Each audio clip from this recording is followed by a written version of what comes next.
Well, when I was in high school, the very worst thing in the world was getting up in front of my class or any class and talking and making a presentation. So, of course, in civics, I had to do it every Friday. So I had to keep all my other grades up past an A in order to take that horrible F every Friday, because I simply couldn't get up in front of the class and deliver my little 5-minute blurb on civics. But I did overcome that, because when I went to Western, the very first class I signed up for was speech, and I got an A in speech. And so I did overcome that. Actually, I can speak in front of people, and I found that out when I went to Western and took my first speech class and got an A in it. When I was in high school, I can't remember if I was a freshman, a sophomore, a junior, or a senior, but in PE, there was this test that we had to do. It was the President's Fitness Award test, and it was based on our grade, and you were just cool if you could pass it, you know? And I wanted to be cool. I really wanted to do it, and so I worked really hard. I could do the push-ups, yes, guys push-ups even. I even got pull-ups, which I can't do today, but I got them then.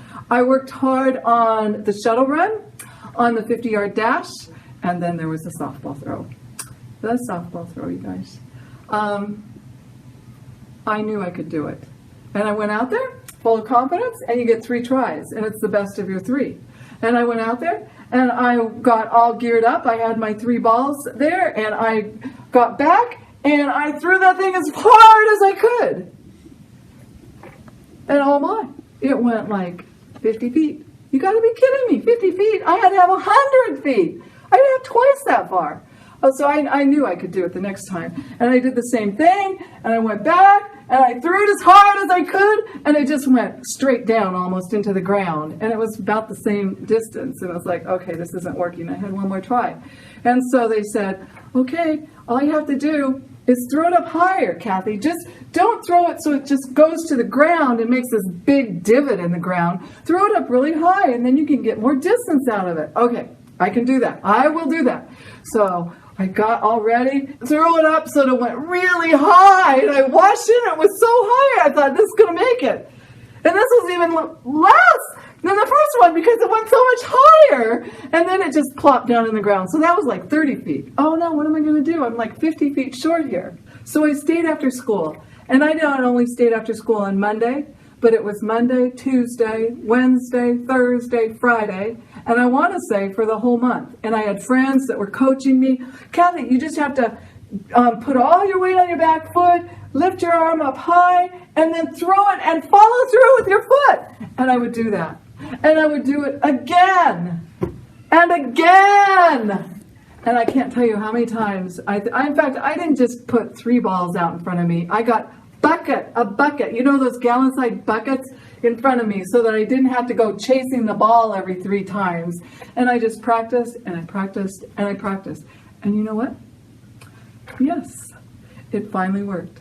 I threw that softball 100 feet, and I got the Presidential Fitness Award. And I was so happy. And so are all my friends, and so was my teacher. And life was good. And actually, I can throw a softball 100 feet. Yes. So when I was a very young lad, I used to love to have people read to me. But when I was in 1st and 2nd grade, I wasn't aware that I was creating a unique experience for myself by not being able to read well at all.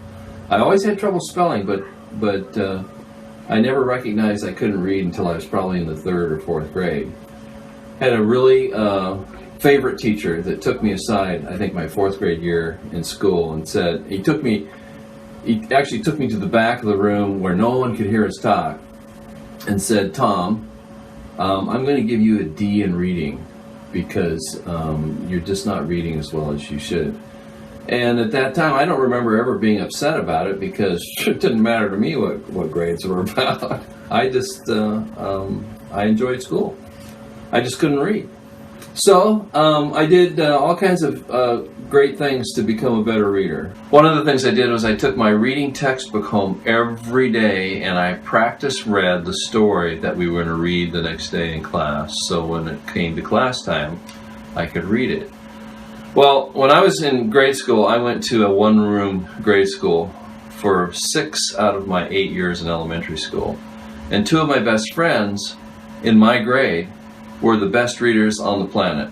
I mean, they could read like adults. And when we'd go to reading class and they'd start reading, it's just like my mouth would drop open and I'd immediately fall into the, just keep reading, I love listening to you. But I couldn't read, even after practicing. I used to take my spelling words home too to practice. So words and reading were always a special challenge for me.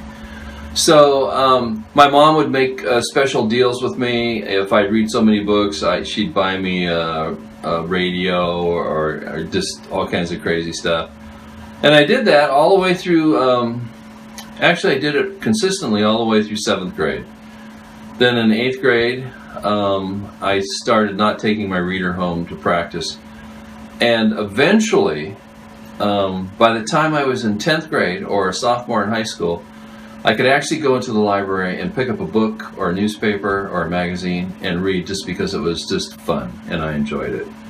So after all those years of trying, it actually happened when I was a sophomore in high school that I fell in love with reading.